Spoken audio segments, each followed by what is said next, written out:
Hi guys, Kirk here with Kirk, Giordano Plastering, my son Jason, and my brother Lou, helping me today on this little thing. What we got here is the fella did the scratch coat a month or two ago, and he called me, sent me a video, and I looked at it and I thought, oh, that's cool. Then I was actually passing by the neighborhood, so I stopped to take a look at it, and I said, that looks pretty good.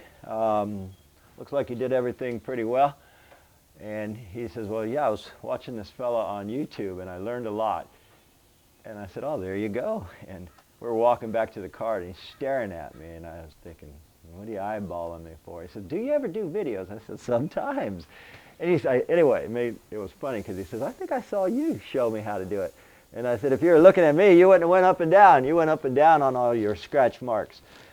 Generally, what I tell folks is go horizontal on your scratch marks. And why?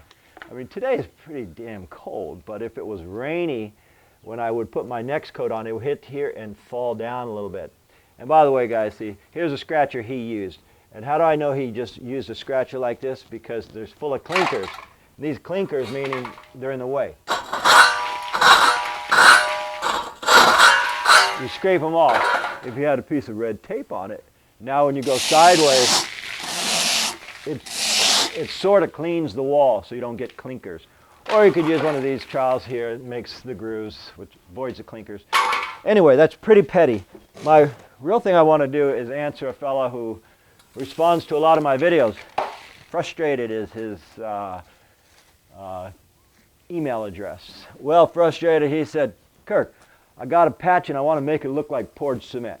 So my response last night was, well, I'm doing a video and I'll show you how to do it, but there are some ifs, ands, and buts about that stuff. And he says, well, what if I use a smooth Darby? Here's a smooth Darby. Straight edge, slicker, whatever you want to call it. It's smooth because generally, he says, I see you use a Darby with the keys on it. It's serrated. So serrated edge Darby means if it's really, really cold and you want a wall to set, you use the serrated and it opens it up, allows it to dry. If you flip it around and use the smooth edge, now it's smooth, it doesn't dry as fast, but if you leave it smooth, like what I'm about to do right here to prove a point, it will crack. There's no such thing as putting on a coat of stucco smooth that won't crack. And I'll show you, I mean, I'm just talking about hairline cracking. So we're going to take some mud out of here. Now, I'm just going to fill in this patch that this fella left us with.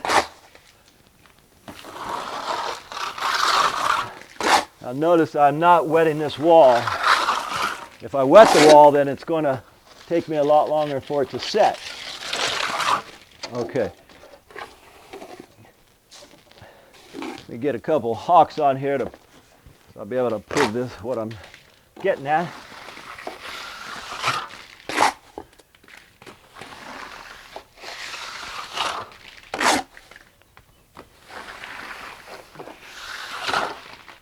Notice, guys, when you plaster, you always want to kind of lay it on. I'll show you. I'm going to move my handy dandy chair. You want to lay it on and then come back down over it. Double it up almost and come back down over it. Say, for example, I'm going to take some mud. I'm going to put it on right on half of it, go up, come right back down on the joint or the seam. Come up. Right on the seam. Straighten out my own work.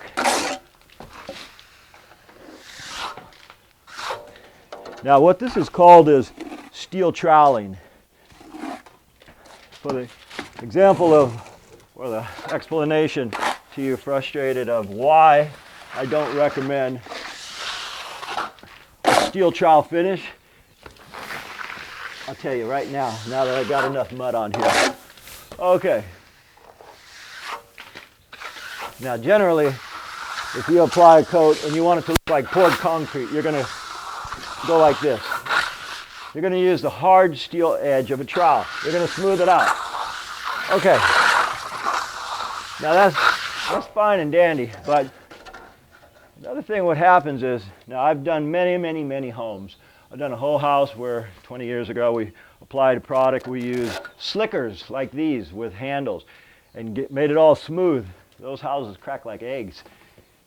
If you're going to do a smooth coat, you got to do your base coat, then you can bring a third coat in, because a scratch and a brown are designed, it's normal for them to hairline. So this, without being touched, will it crack? More than likely. That's why I'm telling you, frustrated, there's a give. No matter if you do one coat or you do various coats back to back. So this particular coat here, now when this dries, it will hairline. What I'm going to do, but this is not what this is about, is I'm going to actually float it now. After this is done, I'm going to hard rubber float it like this. Now it's allowing it to dry out. I'm coming here, and see, I'm opening it now. Now this probably won't crack, but can it? Absolutely. Stucco can crack, guys. It's not the end of the world. It's when you do a scratch and brown, those two are actually designed normally to hairline crack a little bit. Windows, doors, vibration will accelerate that. Anyhow, frustrated, I hope that it illustrates my point, what I was trying to explain to you yesterday in a few words that Google allows or YouTube allows. Hopefully that'll give you an idea. You can make it look like this and open it, no cracks, so you can make it smooth, and you will get a few cracks. But if you're going to, when it does crack, you can just put a little caulking in there and paint it. It'll be a little smoother looking than what I'm doing here, but this gets a texture. Anyhow, frustrated, my name is Kirk. I'm with Kirk Giordano Plastering. And as usual, folks, we thank you all for watching.